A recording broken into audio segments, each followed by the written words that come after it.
обаче с бившия национал Благой Георгиев, който е решил да спасява от фалит македонския отбор Вардар Скопие. През последните дни името на Джиз, както е известен, се завъртя в македонските медии във връзка с това, че са напреднали преговорите с ръководството на тима.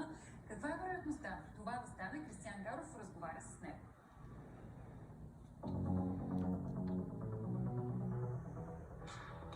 Благой Георгиев е представител на консорциум от компании от Източна Европа, който проявява интерес да купи македонския футболен отбор Вардар. Той е в тежко финансово състояние. Преговорите са в много начален етап. Признава бившият ни национал и е пестелив към подробности. Защо точно Вардар Скопие като отбор от Македония? И защо македонски отбор? Доста от моите приятели, които са в Македония, ми разказаха за Вардар и за традициите на Вардар. Вардар е едно от Палески ЦСКА. Доста фенове, доста най-популярно в Македония и както да се запознае с града и с феновете и с стадиона, въобще с бази, с хората, които управляват в момента.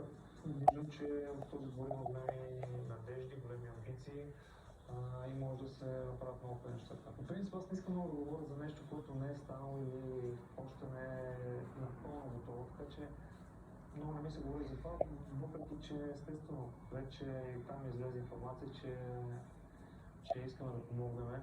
Аз и мои партньори. Имам доста приятели в Македония, в Северна Македония и те също естествено помагат за това.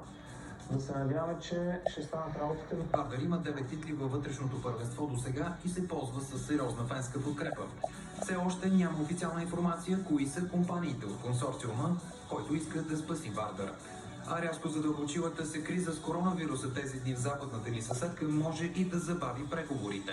От суеверие Благой Георгиев предпочита да не говори много за сделката.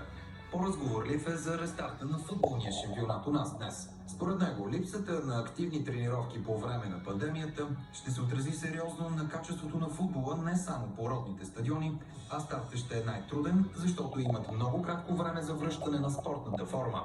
Най-щастлива ще е публиката, прогнозира той.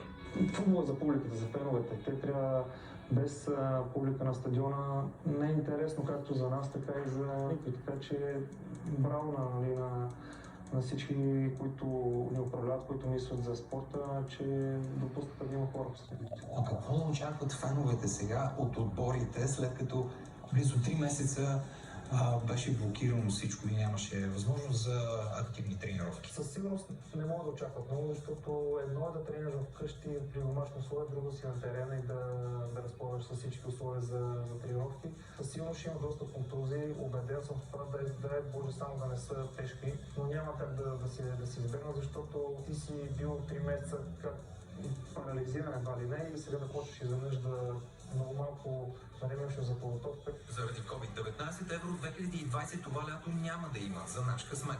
УЕФА реши да го отложи с година, а през това време националният ни отбор има шанс да се класира за европейското през 2021. Категоричен е Благой Георгиев. Това е един минус за всички хора. Всички обичат футбола. Цял свят живее с футбола и това, че нямаше европейско, въобще не беше окей, но пак ти казвам, това е ситуацията, това са фактите. Трябва да се приспособяваме към всяка ситуация. Плюс това ще има следващата година европейско, да може националния отбор да използва тази година ползотворно и имаме 2 мача, които задължително трябва да вземем без да се оправдаваме с абсолютно нищо. Имаме 2 мача с отбори от нашата черга, които са възможни. И трябва да си погледат момчетата. И за Джизъса положителното от изолацията през последните 3 месеца е времето прекарано с любимите хора. Научих се да ставам по-рано заради малкия. Сменял съм памперси, което няма нищо лошо. Тук е момента да кажа, че много е смешно някой да каже да се чувства засрамен, но баща, че сменял памперси. Няма нищо лошо от това, хора. Това е твоето дете, ти когато се не грижиш за него по възможно най-добрия начин. За какво се въобще те да? Лесно ли се научи да сменяш памперси? С лекота. За 10 секунди съм ти сменил памперси. Лесно, да. И както стана модерно да се казва, кризата ражда и възможности. Така е и за Благой. Сега 38 годишният бивш футболен национал се е нагърбил с отговорната